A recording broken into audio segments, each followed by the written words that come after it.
জুনাইদ বাগদাদি রহমাতুল্লাহি আলাইহি আল্লাহর ওলি হইছেন। তো এক বেচারা জুনাইদ বাগদাদির কাছে এসে প্রশ্ন করছেন, আপনি আল্লাহর ওলি হইছেন কেমনে? প্রশ্নটা খুব সহজ। জুনাইদ বাগদাদি রাহমাহুল্লাহ তাআলা তিনি বলতেছেন, আমি আল্লাহর ওলি হইছি সময়কে মূল্যায়ন করে, সময়কে কাজে লাগানো হয়।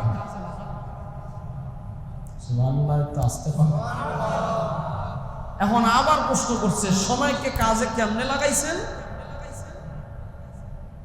সময়কে কাজে আপনি কেমনে লাগাইছেন?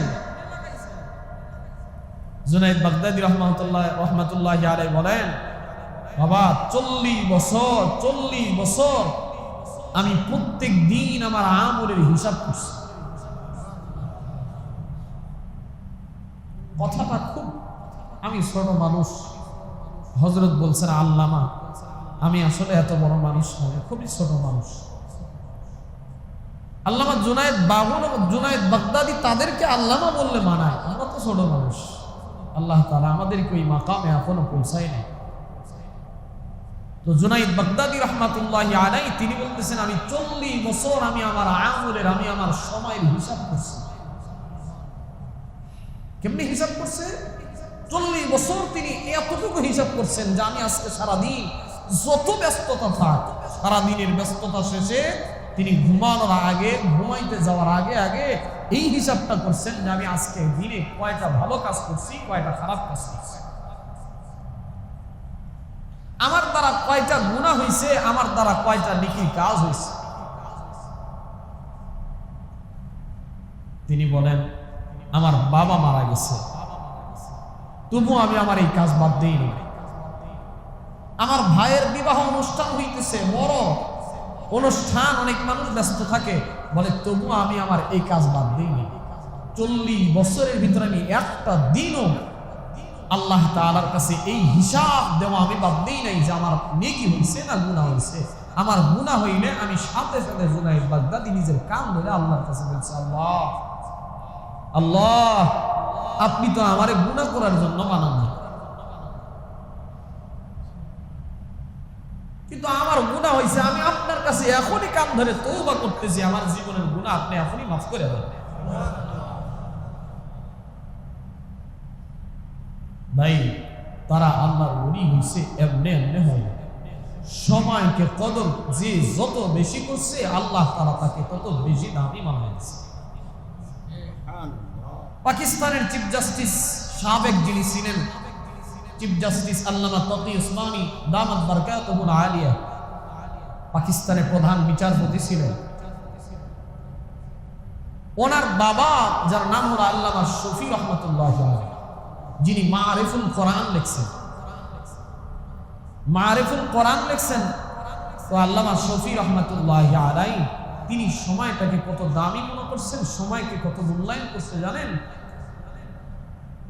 বলে রাস্তা দিয়ে চলতে গেলে হার অর্থ আল্লাহর জিকিরের ভিতরে নিজের জিহ্বাটাকে তরুতাজা রাখছে। হার অর্থ তেনার একটা লাইব্রেরি ছিল, ব্যবসা করতেন, ব্যবসার ফাঁকে ফাঁকে জবানের ভিতরে জিকির জারু রাখতেন। তো এক সময় বাথরুমে গেছেন, বাথরুম থেকে বের হইতেছে, তার জিহ্বার ভিতরে দেখে একটু রক্ত লাগা দেখা যায়। বেচারা জিজ্ঞাসা করছে, হুজুর আপনার জিহ্বায় রক্ত কেন? বলতেছে, বাবা দুনিয়ার সব জায়গায় তো আল্লাহর জিকির করা যায়, কিন্তু ওই জায়গাতে গেলে, বাথরুমে গেলে তো আল্লাহর জিকির করা যায় না। তো আমার জিহ্বা তো থামে না, আমার জিহ্বা ওই জিকির করতেই যায়। তো আমি আমার দাঁত দিয়ে আমার জিহ্বাটারে একটু আটকায় রাখছি, আটকায় রাখতে রাখতে আমার জিহ্বা দিয়ে রক্ত চলে আসছে। বলে, হুজুর তো এই সময়টা কি করছেন? বলে, বাবা এই সময়টাকেও আমি কাজে লাগাইছি। বলে, বাথরুমের ভিতরে যে বাথরুমের নোটা আছে, বদনা আছে, ওই বদনাটাকে বৈশা এই সময়ের ভিতরে পরিষ্কার করছি, যে আমার পরে যদি একজন আল্লাহর বান্দা আসে, আমার বাথরুমের ভিতরে আসার কারণে বাথরুমের লোটাটা অপরিষ্কার দেখবে, বাথরুমের সামনের জায়গাগুলো অপরিষ্কার দেখবে, তো কষ্ট পাবে। আমি আমার মুমিন ভাইয়ের জন্য এই জায়গাটাকে পরিষ্কার করে আসছি। এমনি বুঝি তারা দামি হয়েছে।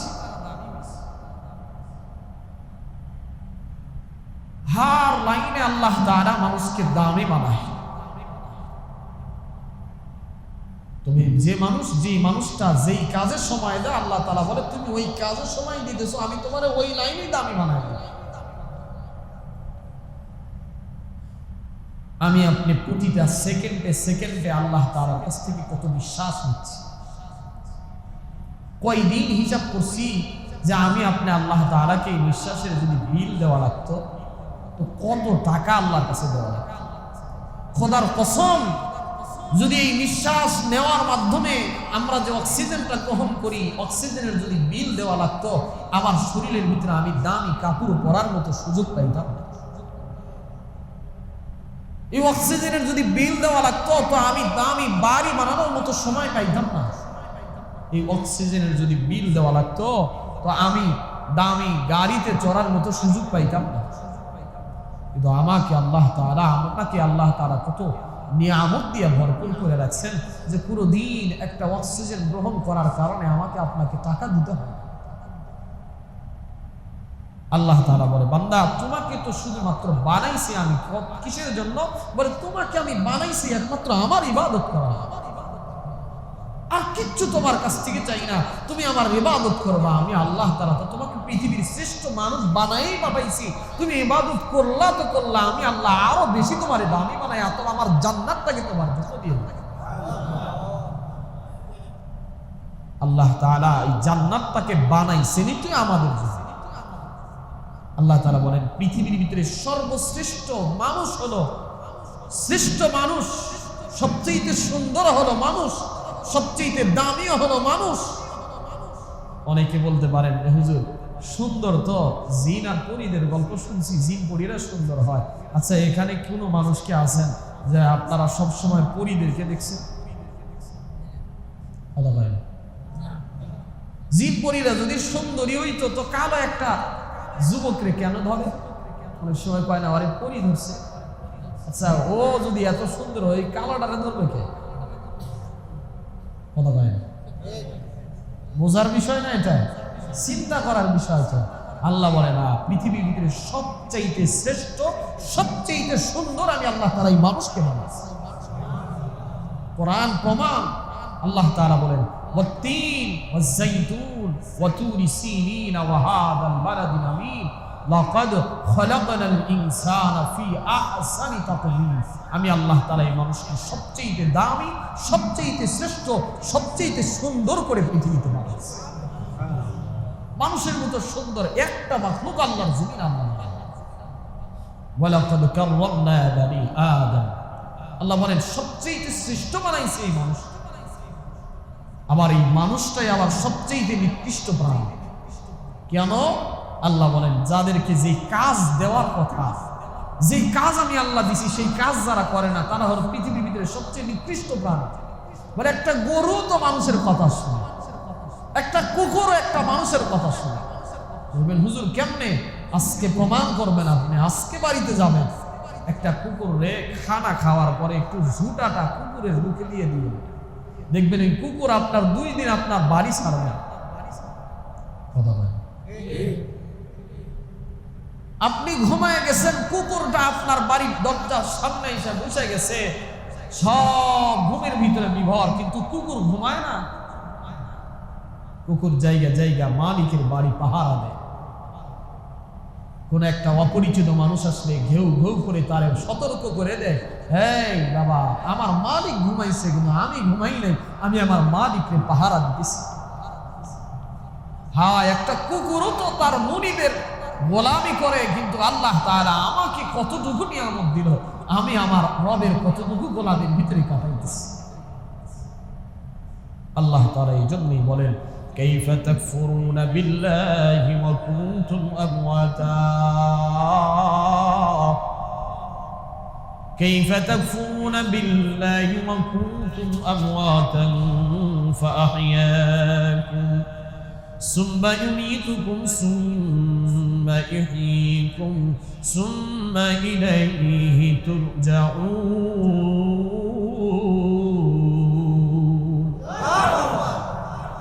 আল্লাহ তাআলা বলেন কাইফা তাকফুরুনা বিল্লাহ, কেমন করে তুমি তোমার রবের নাফরমানি করো। ওয়া কুনতুম আমওয়াতা, মানুষ রে তোমার তো কোনো অস্তিত্বই ছিল না, তুমি তো ছিলা মৃত।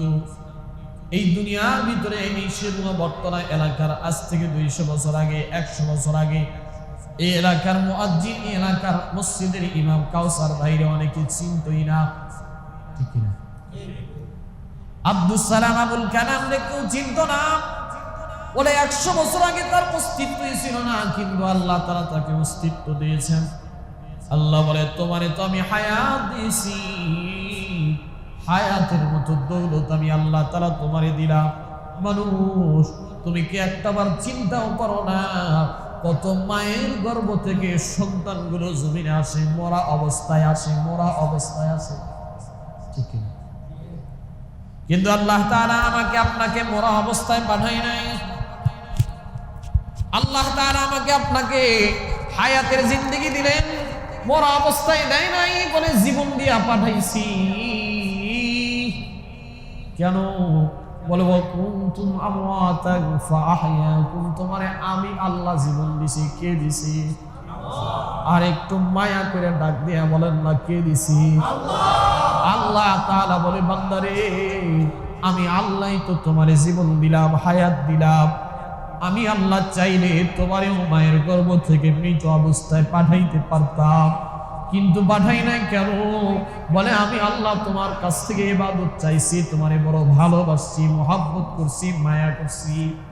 কিন্তু বান্দা তুমি আজকে নাফরমানির ভিতরে সময় কাটায় দাও।